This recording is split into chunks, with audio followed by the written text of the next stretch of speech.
Olá, caros alunos. Iniciemos mais uma aula de filosofia. Nesta aula nós vamos falar um pouquinho sobre os desafios políticos contemporâneos diante do que a gente hoje chama de nova ordem mundial. Vamos entender por que a gente está falando de uma nova ordem mundial. Como referência dessa aula, eu vou utilizar o filósofo Antonio Negri, um filósofo italiano do século XX, do século próximo de nós, que analisou muito esse contexto que a gente vivencia ainda hoje, a partir das mudanças do século XX.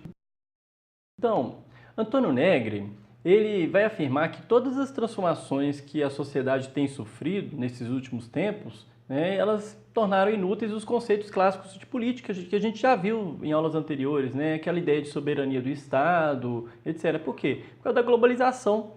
Porque houve uma mudança, um empobrecimento da noção de soberania que era centrada na ideia de Estado-nação. Lembra quando a gente falava de contratualismo, por exemplo, como que o Estado era, qual que era o papel do Estado no conflito dos indivíduos, etc. Como nós vivemos numa era pós-moderna, a soberania ela passou a ser composta de uma rede de organismos nacionais, supranacionais, como as empresas e organizações políticas e sociais, que estão todos articulados dentro de uma mesma regra. Então, essa soberania pós-moderna, que é onde a gente vive, ela vai focar na biopolítica. É aquela ideia em que a produção da vida social ela vai abarcar todos os planos, econômico, político, cultural, etc. Por isso, a gente pode dizer que houve a fabricação de uma nova ordem mundial. Nós podemos dizer que sim. Negri ele vai denominar esse tipo de soberania, que a gente vai falar, de império, por isso. Mas aqui a gente tem que tomar cuidado quando a gente fala de império, que não tem muito a ver com aquelas ideias de imperialismo que a gente já estudou, e nem de império romano, a ideia de uma nação que vai se sobrepor às outras, nem do domínio social e econômico de uma nação sobre a outra. Não é bem isso, não. Ou seja, não é um domínio de uma nação, nem o imperialismo romano. É um conceito bem distinto. E 4 características básicas vão distinguir esse conceito de império. Em primeiro lugar, ele vai dizer que nesse império não há fronteiras. Ou seja, o império ele vai atuar de modo global, abarcando todo mundo independentemente das fronteiras. Então, a ideia de globalização é bem presente aqui. Então, o império também não vai resultar de um processo histórico de conquistas, igual, por exemplo, no caso do Império Romano. Por quê? Porque o império, nesse caso aqui, ele é supra-histórico. Ele está para além da história. Para não dizer que está fora da história, a gente pode dizer que ele está para além da história. No império, o exercício do poder ele não vai se limitar ao plano político, mas vai se estender a todas as esferas sociais. Então, ele governa a vida social como um todo, pois opera por meio da biopolítica. E quarto, o império está sempre dedicado a um projeto de paz entre as nações, uma vez que são todas partes de um mesmo organismo político. Mas, apesar de ser o mesmo organismo, a gente sabe que existem conflitos, os conflitos podem surgir a qualquer momento e tal. Qual que é o papel do império? Parece um pouco aquela noção que a gente viu do Estado, O império vai ter que combater esses conflitos, ele vai ter que impedir, mesmo que ele se utilize de guerra para isso, De modo que todas as nações, todos os povos estejam alinhados nesse mesmo projeto. Ele vai dizer que a queda do Muro de Berlim em 1989 e a extinção da União Soviética em 1991 vão colocar fim à Guerra Fria e à bipolarização que a gente viu entre Estados Unidos e União Soviética, aquela ideia de socialismo, capitalismo e tal. Então, quer dizer, não tem mais essa discussão, essa briga, Apesar que as pessoas ainda estão querendo voltar com essa briga agora, nessas últimas eleições, o pessoal começou como se existisse ainda esse dilema entre capitalismo e socialismo. O socialismo, vamos dizer a verdade, ele não existe. O socialismo aplicado hoje em dia ele é praticamente um capitalismo às avessas, Ou seja, ele está mais ligado ao liberalismo do que tudo. Então, o que acontece? Essa noção de império ela envolve os conglomerados empresariais que atuam de forma globalizada, criando blocos econômicos, mas, apesar de haver mais riqueza circulando mundialmente, a desigualdade econômica e os problemas foram ampliados. Então, a gente critica demais o capitalismo em razão disso. Mas a nação socialista... Me fala, existe alguma nação realmente socialista hoje cujos meios de produção foram tomados pelo Estado? Tem algum tipo de socialismo presente no mundo hoje? Nem na China que se diz comunista. Em lugar nenhum nós temos o comunismo, como muita gente está querendo colocar aí. No entanto, essa nova ordem mundial, característica do império, ela vai se expressar de forma jurídica por meio de leis, tratados, acordos e é a materialização do capitalismo, né? Então, ou seja, quem ganhou no final das contas dessa briga? O capitalismo, né? Que vai unir o poder econômico ao poder político. De novo, nas últimas eleições agora, vamos lá, Haddad e Bolsonaro. O que nós estamos vendo? Briga em relação ao mercado. Quando o mercado está apoiando, o cara sobe. Quando o mercado não está apoiando, o cara desce. O mercado está sendo vislumbrado o tempo inteiro, né? Então, ou seja, nós temos mais separação entre o econômico e o político, né? Então, a gente pode aplicar muito bem isso na nossa realidade. Na análise de Antônio Negri, a ordem mundial do império, ela vai se sustentar graças a esse tipo de contradição, porque ela vai abarcar tudo e todos, né? Ele vai afirmar que o império ele não nasce da intenção de alguém ou de algum grupo.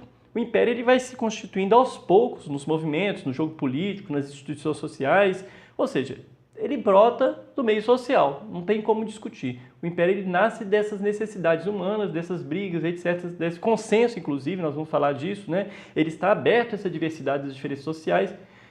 Então, nesse sentido, ele é contrário ao regime totalitário, né? Por quê? Porque a gente pensa no regime totalitário, você não tem reconhecimento das diferenças. Aqui nós temos o reconhecimento e a ideia de consenso social ela é muito forte, né? Porque vai resultar exatamente da resolução desses conflitos que são gerados pelas diferenças. O império ele vai administrar situações que possam ser conflituosas através do exercício de direito de polícia.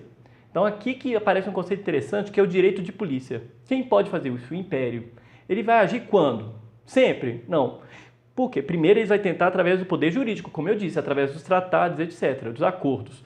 Então, quando esse poder jurídico não é capaz de harmonizar as diferenças, aí vem o direito de polícia. Por exemplo, o direito de intervenção, né, que é o correlato de direito de polícia. A gente viu, por exemplo, os Estados Unidos, em 2003, invadindo o Iraque. Qual que foi a desculpa para invadir o Iraque, né?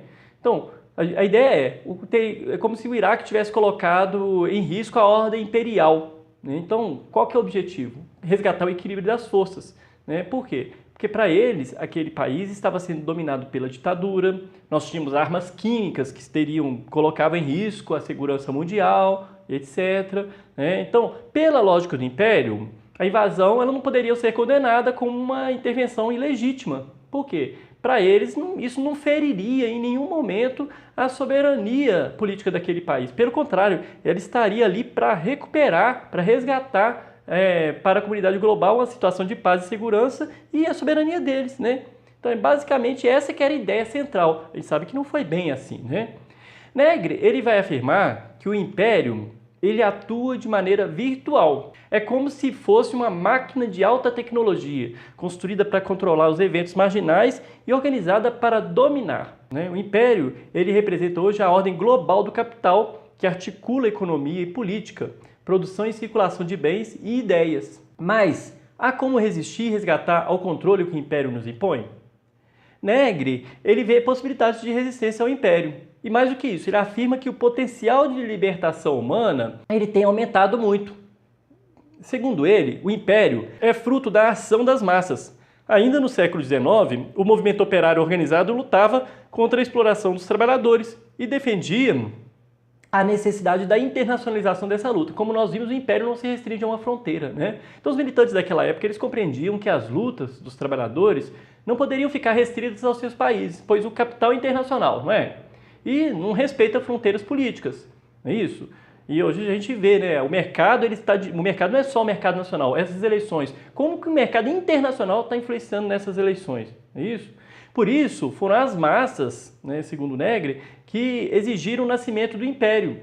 Então, a nova ordem política ela só se construiu com base num desejo da multidão, né, mas continua representando uma forma de exploração da multidão em nome do capital. Então, ou seja, foi uma ordem mundial, uma nova ordem mundial que surgiu, mas que continuou sendo exploratória, né? Estava explorando de uma forma geral e criando problemas diversos, né, que a gente já viu. Apesar de agir segundo a lógica do capital, o império ele vai contribuir para derrubar regimes ditatoriais. E assim o potencial de libertação vai se ampliar, porque no regime ditatorial você não tem como se manifestar, né? Então, ao contrário, no regime imperial, você tem uma possibilidade dos cidadãos eles se manifestarem. O controle ele vai sendo virtualizado aos poucos, né? Ao virtualizar o controle, o império ele vai abrir possibilidades de organização da multidão. E é nesse aspecto que reside a possibilidade de enfrentar um regime. Um exemplo disso, alguém lembra? Recentemente, WhatsApp, manifestações, o quê? Exatamente, a greve dos caminhoneiros, que mobilizou um Brasil inteiro, ou seja, mobilizou toda a nação parou em razão de uma rede social que saiu espalhando e comunicando, as pessoas começaram, não em razão da rede social, melhor dizendo, né? Em razão da mobilização, cuja comunicação se deu pelas redes sociais. Então, nesse caso, é uma arma, né? É uma arma que é utilizada nessa virtualização. Segundo Negri, existem duas formas de ação complementares para enfrentar o Império. De um lado, uma forma crítica e desconstrutiva, né, que seria voltada para recuperar as bases criadoras e produtivas da multidão. De outro lado, uma forma construtiva e ético-política, que pretende construir uma alternativa social-política ao Império. Então nós temos aí duas vertentes, duas possibilidades de enfrentamento desse domínio imperial. Na visão de Negri, somente a multidão criada pelos jogos políticos do Império pode voltar-se contra ele e contra a sua dominação, apropriando-se dos meios virtuais e reinventando a democracia. Ou seja, a gente hoje tem possibilidades imensas através das redes sociais, etc. Nós teríamos hoje condições práticas para, de modo articulado, transferir essa soberania das organizações econômicas e políticas do Império para a multidão. Aqui ele chama de multidão, gente, porque aqui ele não está fazendo aquela distinção que a gente faz entre povo e multidão, que a gente falava, por exemplo, o povo é mais organizado, o povo é organizado, nação, etc., e multidão não é organizado. Não, aqui ele está colocando todo mundo como multidão, né? Então, existe possibilidade? Existe. Nós estamos diante de uma nova ordem mundial? Não podemos negar. Podemos atuar contra ela? Podemos. É necessário? Se parece que sim. Então, eu espero que tenha sido claro. Qualquer dúvida, crítica, sugestão, alguma coisa que não tenha ficado claro, deixe nos comentários que vai ser um prazer ajudá-los a entender um pouquinho mais e refletir um pouquinho mais sobre essa nova ordem mundial. Até a próxima aula.